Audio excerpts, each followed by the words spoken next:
Pekan ini publik kembali dikejutkan dengan penangkapan Bupati Pekalongan Fadia Arafik dalam OTT KPK di Semarang, Jawa Tengah. Fadia jadi tersangka dugaan korupsi pengadaan barang dan jasa di lingkungan Pemkab Pekalongan.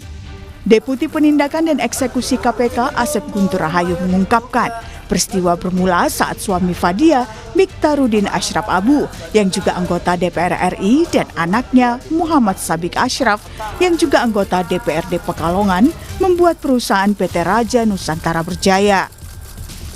KPK mengungkap perusahaan itu menerima total 46 miliar rupiah dari kontrak dengan Pemkab Pekalongan. Dari 46 miliar rupiah itu, 19 miliar rupiah dinikmati oleh keluarga Bupati. Dalam pemeriksaan intensif yang dilakukan, FAR menerangkan bahwa dirinya berlatar belakang sebagai musisi. Ya, bukan seorang birokrat. Ini yang disampaikan oleh saudari FAR.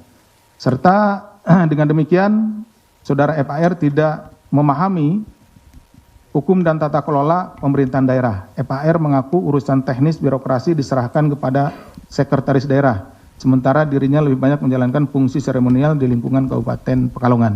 Itu yang disampaikan oleh saudari FAR pada saat memberikan keterangan.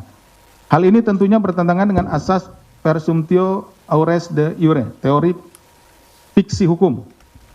Terlebih FAR adalah seorang bupati atau penyelenggara negara selama 2 periode, serta 1 kali menjabat sebagai wakil bupati periode 2011-2016. Litbang Kompas menghimpun data dari Komisi Pemberantasan Korupsi. Datanya menunjukkan sejak pelantikan kepala daerah di tahun 2025, sudah ada 8 kepala daerah yang terjaring operasi tangkap tangan. Korupsi yang acap kali bermula dari godaan gratifikasi dan suap memang menjadi tantangan bagi kepala daerah. Data lain dari KPK menunjukkan hingga Desember 2025 ada 5.824 objek gratifikasi yang dilaporkan dengan nilai total 16,4 miliar rupiah. Dari jumlah itu, nilai yang sudah ditetapkan menjadi milik negara senilai 11,3 miliar rupiah atau hampir 70% dari laporan yang masuk.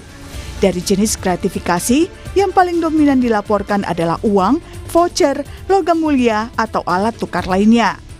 Data lain menunjukkan sebanyak 1.100 perkara gratifikasi sudah ditindak oleh KPK dari tahun 2005 hingga 2025. Meski jumlahnya fluktuatif setiap tahun, puncak penindakan terjadi pada 2018 sebanyak 169 perkara, disusul pada 2019 dengan 119 perkara. Setelahnya, tren penindakan cenderung turun.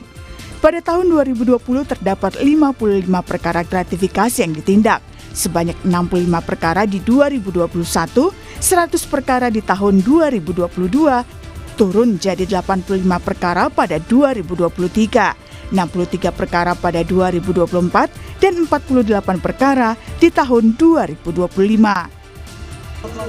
Tim Liputan, Kompas TV.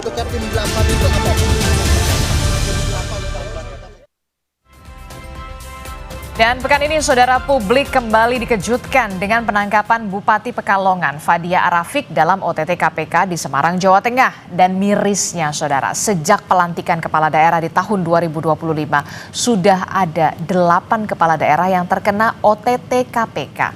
Litbang Kompas menemukan fakta jika korupsi yang acap kali bermula dari godaan gratifikasi dan suap jadi tantangan bagi kepala daerah. Kita akan bahas soal ini bersama dengan peneliti Litbang Kompas, Mas Yohan Wahyu, dan juga ada peneliti dari Pusat Kajian Anti Korupsi atau PUKAT UGM, Bung Zainur Rohman. Selamat pagi. Assalamualaikum Bapak-Bapak. Waalaikumsalam, selamat pagi. Waalaikumsalam warahmatullahi wabarakatuh. Iya, ini kita miris ya, banyak juga yang lapor mendapatkan gratifikasi, yang lapor mendapatkan suap, Mas Yohan. Tapi kemudian ini tidak sebanding juga, ternyata lebih banyak juga yang kemudian kasus korupsi yang menjerat kepala daerah. Kalau kita lihat ini ada trennya ya, gratifikasi suap ini jadi godaan, awal korupsi kepala daerah. Nah, data apa yang kemudian ditemukan oleh Litbang Kompas terkait dengan korelasi itu? Termasuk juga kalau kita sudah melihat ada tren ini pemerintah kabupaten nih, mulai dari Kabupaten Bekasi tadi kan visualnya, Kabupaten Pati, dan yang terakhir ini ada Kabupaten Pekalongan. Gimana nih Mas Yohan? Ya, Adisti, inilah gambaran bagaimana perilaku korupsi tidak mudah dihilangkan ya ketika kekuasaan sudah di tangan ya. Kalau kita lihat sebenarnya kalau kita memasukkan juga apa yang dilakukan Kejaksaan Agung, sebenarnya total ada 9 kepala daerah ya. 8 kepala daerah itu dijerat OTT KPK, 1 kepala daerah, wakil kepala daerah di Bandung itu juga dijerat oleh Kejaksaan. Jadi kalau kita tarik benang merah, memang ada satu penyebab utama. Kalau kita juga merujuk ya kajian Litbang Kompas juga kajian oleh KPK, itu salah satunya adalah karena biaya politik yang terlalu mahal bagi kepala daerah untuk menggapai kekuasaan di kontestasi politik di pilkada. Kalau dari kajian itu rata-rata misalnya kepala daerah tingkat kabupaten kota itu sekitar 50 miliar. Itu lebih lagi kalau kemudian gubernur rata-rata dia 50 sampai 100 miliar. Nah, kalau kita bandingkan dengan pendapatan resmi misalnya ya oleh kepala daerah yang menjadi resmi oleh negara, itu kan kurang lebih 5 miliar ya kabupaten kota dalam satu periode. Jadi bisa dibayangkan Adisti ketika proses elektoral mereka membutuhkan biaya politik yang mahal, padahal secara insentif yang mereka dapatkan sebenarnya jauh dari itu. Nah, ini yang kemudian banyak celah yang menjadikan kepala daerah dengan kewenangan yang didapatnya, dengan akses yang dia kuasai, akses politik yang dia kuasai, terutama terhadap akses anggaran, ini yang menjadi celah bagaimana kemudian praktek-praktek korupsi dan suap itu menjadi sesuatu yang wajar. Bahkan publik kita, kalau kita baca dari hasil survei Kompas di November 2025, itu sebenarnya nggak kaget kalau kepala daerah itu melakukan korupsi. Jadi ini menarik ya, hampir 70% respondennya mengatakan biasa saja karena sudah bisa ditebak kepala daerah korupsi itu ya wajar dalam tanda kutip ya, karena sudah seringnya. Jadi responden sudah menormalisasi begitu ya Mas Yohan ya? Mungkin karena kebiasaan ya berita-berita kepala daerah itu identik dengan korupsi ya lebih ke tidak kaget gitu ya. Tapi menormalisasi tidak, karena memang ada satu pertanyaan, jika kepala daerah terjerat korupsi dan selama ini dia berprestasi, apakah prestasinya itu tetap diakui oleh responden? Tidak. Jadi hampir 60% responden itu mengatakan tidak bisa diakui, ternyata karena mereka korupsi. Jadi bisa dibayangkan korupsi itu menjadi alat ukur keberhasilan seorang kepala daerah. Ketika dia sudah berprestasi, sudah membangun wilayahnya gitu ya, tapi ketika dia terbukti terjerat korupsi, apa yang sudah dia raih itu hapus begitu saja karena mereka korupsi. Itu bagaimana publik di satu sisi mereka tidak kaget kalau ada kepala daerah korupsi, tapi di sisi yang lain mereka tidak menormalisasi sebenarnya. Jadi mereka melihat korupsi ini menjadi alat ukur apakah seorang kepala daerah itu berhasil atau tidak. Ketika secara integritas dia bermasalah, itu rekam jejak dia itu terhapus semua, terutama prestasi-prestasi yang dia lakukan nih. Nah, ini yang menarik Adisti, karena beberapa dari 9 atau 8 kepala daerah yang dijerat KPK. Sebagian besar memang kalau kita merujuk data KPK juga hasil survei penilaian integritas, itu memang sebagian besar itu wilayahnya rentan untuk terjadi penyelewengan gitu ya. Kalau berdasarkan survei penilaian integritas, hanya 2 yang relatif terjaga ini kategorinya sudah tinggi gitu ya, tidak rawan gitu. Nah, ini salah satunya adalah di Pekalongan yang nilai survei penilaian integritasnya itu sudah 80 angkanya, itu masuk kategori terjaga. Itu pun terbukti kan, masih saja terjadi korupsi. Jadi memang upaya-upaya pencegahan seperti halnya yang dilakukan KPK dengan survei penilaian integritas itu memang positif, tapi tidak kemudian menafikan mata kita bahwa wilayah yang terkategori terjaga pun potensi korupsi tetap terjadi gitu. Oke, ini miris sekali begitu ya. Responden kita bahkan 70% mengaku tidak kaget lagi ketika kemudian kepala daerah ini korupsi begitu ya. Tentu ini mencoreng sekali begitu warga yang memang sudah punya kepercayaan, menaruh kepercayaan, memberikan suaranya pada saat itu pilkada untuk bisa kemudian menyerahkan daerah mereka begitu untuk bisa dibangun, dikelola, tapi kemudian nyatanya malah ada aksi-aksi korupsi semacam ini. Bung Zainur Rohman, Anda sepakat memang betulkah biaya politik yang sangat tinggi pada saat kontestasi kepala daerah ini juga menjadi faktor utama mengapa kepala daerah ini melakukan korupsi begitu ya, terjerat kasus korupsi dan dalam tanda kutip ya mau gak mau harus balik modal? Ya Mbak Adisti, tentu dari berbagai penelitian high cost politik itu menjadi salah satu faktor ya. Tetapi kan faktor-faktor itu tidak tunggal. Ada faktor-faktor lain yang menyebabkan kenapa korupsi di daerah terus berulang. Salah satunya adalah absennya pengawasan ya. Tidak ada pengawasan yang efektif terhadap penyelenggaraan pemerintahan di daerah. Apalagi kalau ada politik dinasti di sana.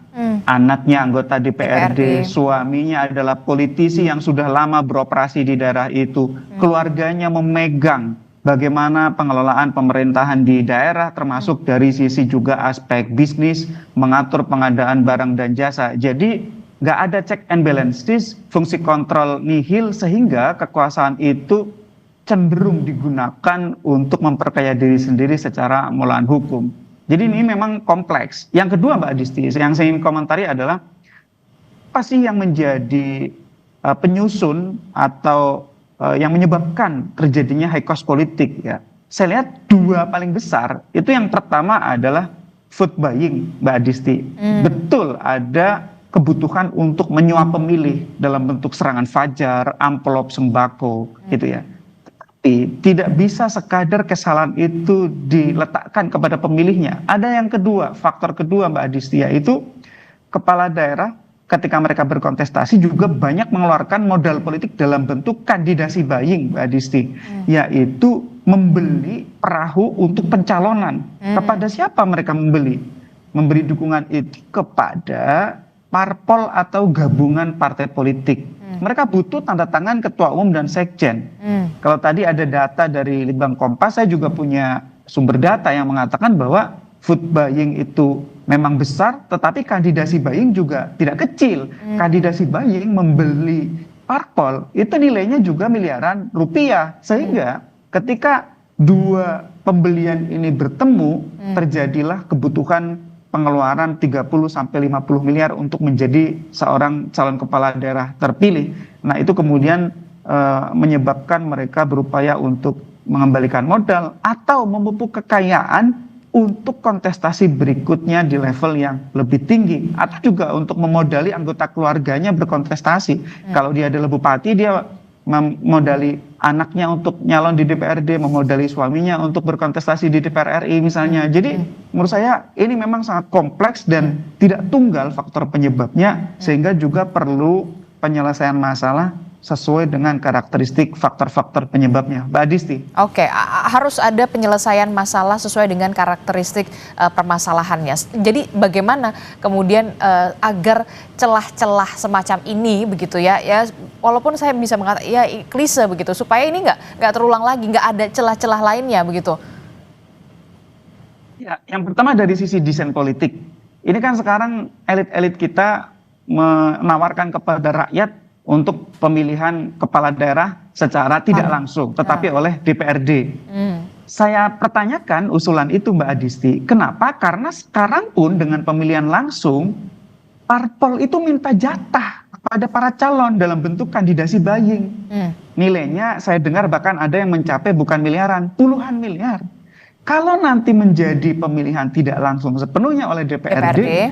Saya membayangkan itu nilainya nanti akan bisa naik berkali-kali lipat, Mbak Adisti. Jadi hanya memindahkan dari vote buying menjadi kandidasi buying gitu. Jadi menurut saya yang perlu diselesaikan yang pertama adalah menjawab kandidasi buying itu, menghilangkan, mengurangi. Dengan bagaimana caranya? Yaitu ancam dan tegakkan ancamannya terhadap parpol yang menerima atau meminta pemberian dari calon kepala daerah. Bentuknya apa? Bagi calon kepala daerah terpilih didiskualifikasi. Bagi parpolnya harus ada sanksi, misalnya tidak dapat mencalonkan kepala daerah di periode berikutnya atau periode yang berjalan gitu. Yang kedua adalah saya pikir selain untuk mencegah mereka jual beli suara, harus ada demokratisasi internal partai politik. Ya, parpol itu harus dibiasakan untuk adanya pemilihan internal, bagaimana mereka mengusulkan kadernya untuk menjadi calon-calon pemimpin, bukan mengambil, mohon maaf nih, misalnya dari artis, tokoh agama, pemodal, pengusaha gitu, tetapi dari kadernya. Artis nggak apa-apa asal dia kader, tokoh agama silakan asal dia kader gitu ya, pengusaha nggak apa-apa asal memang dia adalah kader yang sudah menjalani proses kaderisasi. Sekarang nggak ada seperti itu, Mbak Adisti, semuanya tergantung ketua umum dan sekjen partai. Nah, yang kedua, Mbak Adisti, itu adalah di sektor pemilih. Vote buying, membeli pemilih, itu kan juga menjadi komponen yang besar. Rakyat itu geram terhadap korupsi kepala daerah. Rakyat sangat menolerir ketika ada vote buying, ketika ada serangan fajar, ketika ada amplop. Ini kan kontradiktif. Kalau rakyat menolak korupsi kepala daerah, tolong hukum calon-calon kepala daerah yang membeli suara rakyat. Nah, satu bagian yang menurut saya penting lagi, Mbak Adisti, sedikit lagi tambahan, terkait dengan korupsi di Kalongan ini memang sedikit berbeda dari kebiasaan, Mbak Adisti. Biasanya kan KPK menggunakan pasal 12B huruf besar misalnya terkait penerimaan gratifikasi atau suap. Nah, yang sekarang disidik oleh KPK di Pekalongan ini, KPK menggunakan pasal 12 huruf I kecil terkait dengan konflik kepentingan dalam pengadaan barang dan jasa. Ini, Mbak Adisti, saya lihat meskipun jarang digunakan pasalnya, praktek seperti ini banyak terjadi di daerah, di pusat, di BUMN. Bentuknya adalah pejabat punya perusahaan, baik itu di atas namakan keluarga atau orang lain. Nah, perusahaan itu ambil proyek di tempat dia menjabat, itu pidana. Nah, sebenarnya juga tidak baru-baru amat ya, ketika KPK kemarin menyampaikan, oh kasus Pekalongan ini baru, enggak baru. Yang ini sudah common terjadi ya?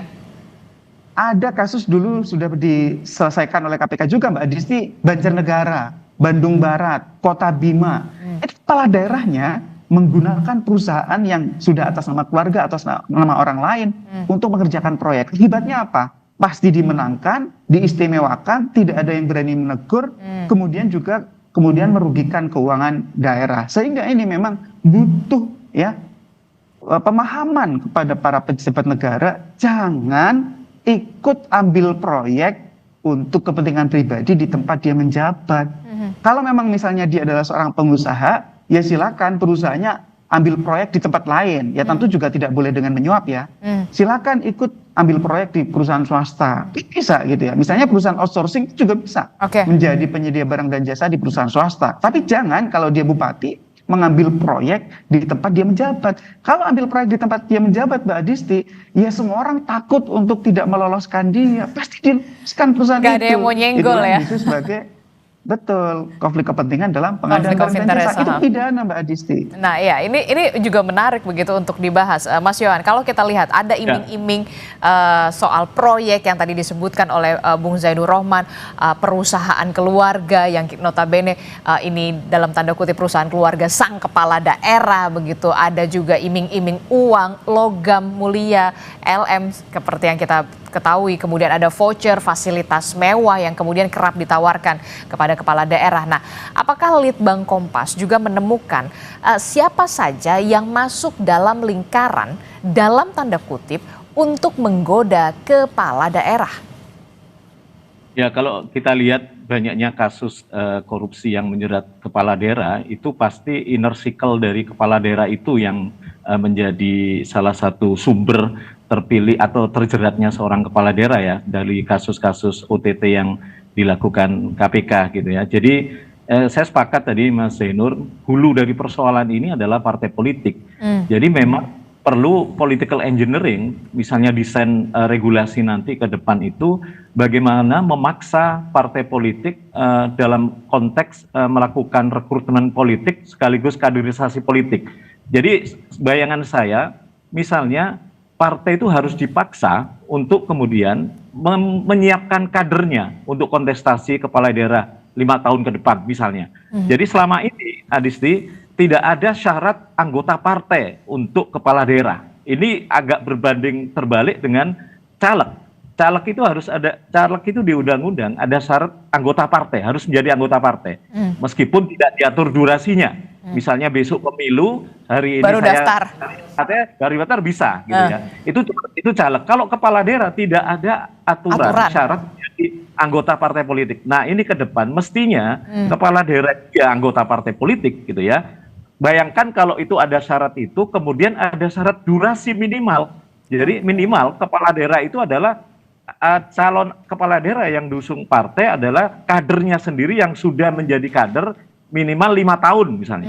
Jadi partai itu dipaksa menyiapkan kadernya untuk 5 tahun ke depan.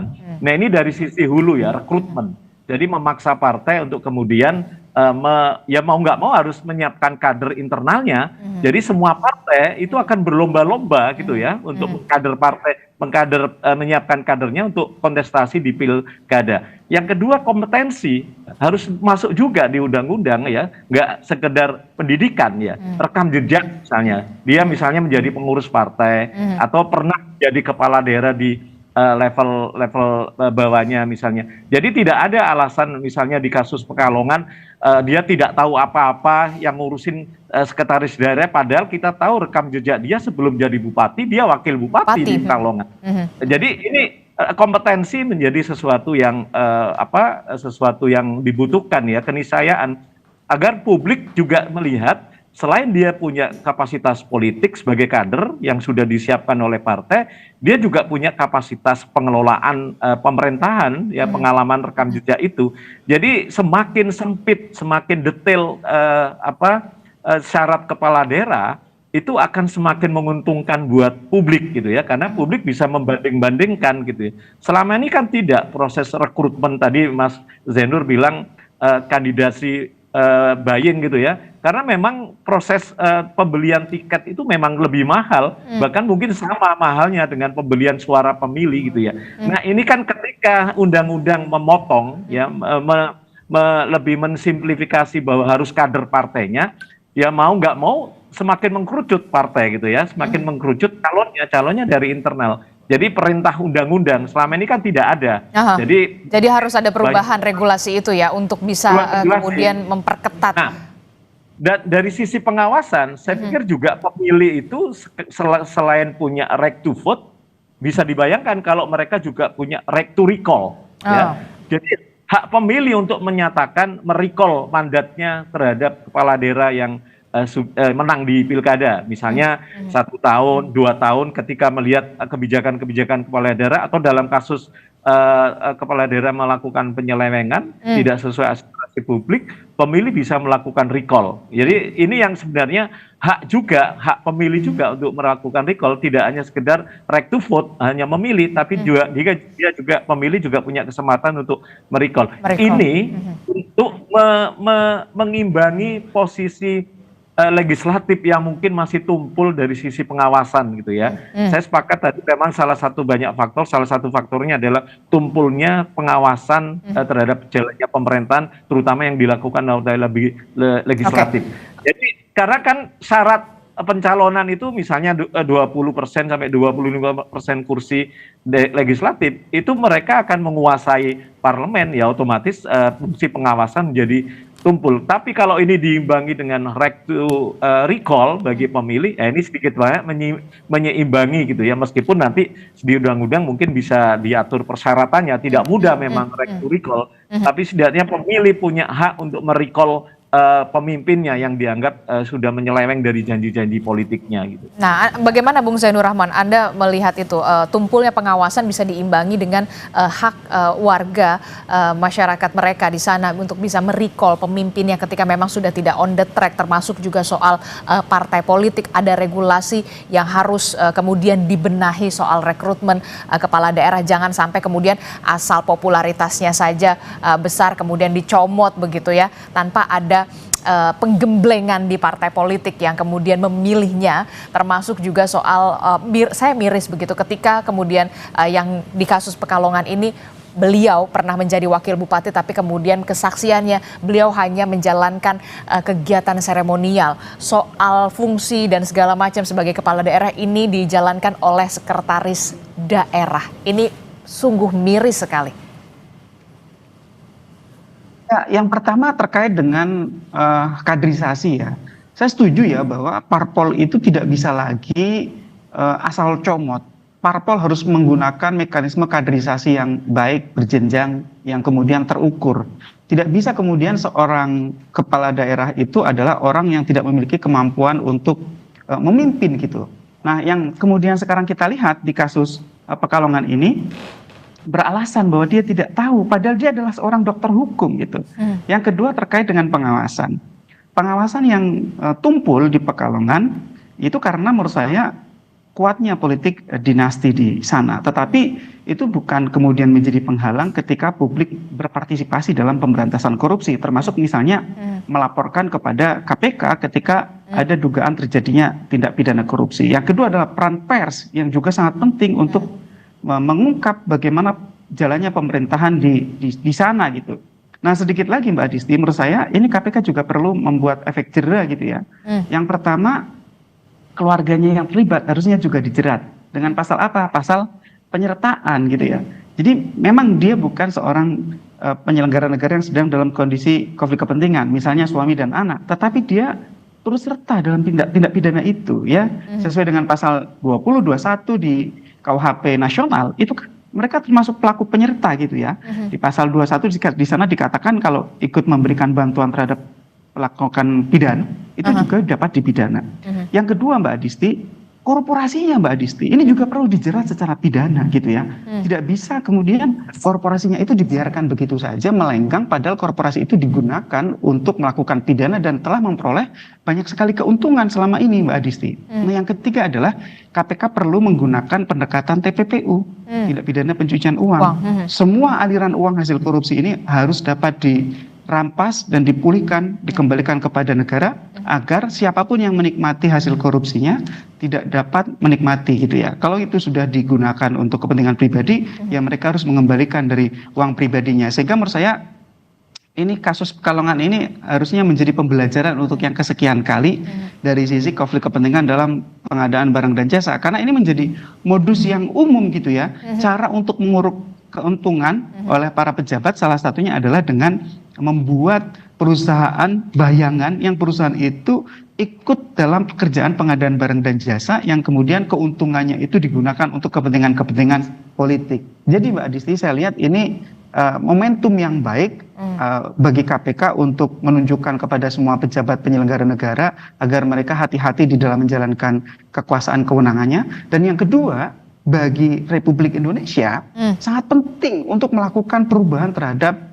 undang-undang paket politik, undang-undang parpol, undang-undang pemilu Mbak Adisti, agar itu tadi bagaimana kaderisasi, bagaimana kemudian juga pengambilan keputusan di internal, bagaimana penegakan kode etik, itu bisa berjalan Mbak Adisti. Tidak seperti selama ini semuanya ditentukan dengan popularitas atau dengan kapasitas kapital modal gitu ya. Sehingga ini sebenarnya tahun-tahun yang sangat menentukan apakah Indonesia bisa memperbaiki diri atau kembali terjerembab kepada persoalan yang sama terus-menerus, yaitu korupsi politik. Mbak Adisti. Oke, ini kita akan lihat bagaimana kemudian KPK tidak hanya soal menjerat bagaimana sang kepala daerah, tapi juga orang-orang penyertanya, termasuk juga soal aliran dana yang kemudian bisa dijerat dengan dugaan TPPU. Terima kasih peneliti Pusat Kajian Anti Korupsi Pukat UGM, Bung Zainur Rahman telah bergabung bersama kami, dan juga ada peneliti dari Litbang Kompas, Mas Yohan Wahyu telah juga bergabung bersama kami. Sehat selalu Bapak-Bapak, Assalamualaikum, selamat pagi. Waalaikumsalam, selamat pagi. Saudara, informasi penting lainnya masih akan kami hadirkan usai jeda. Pemerintah akan mengevakuasi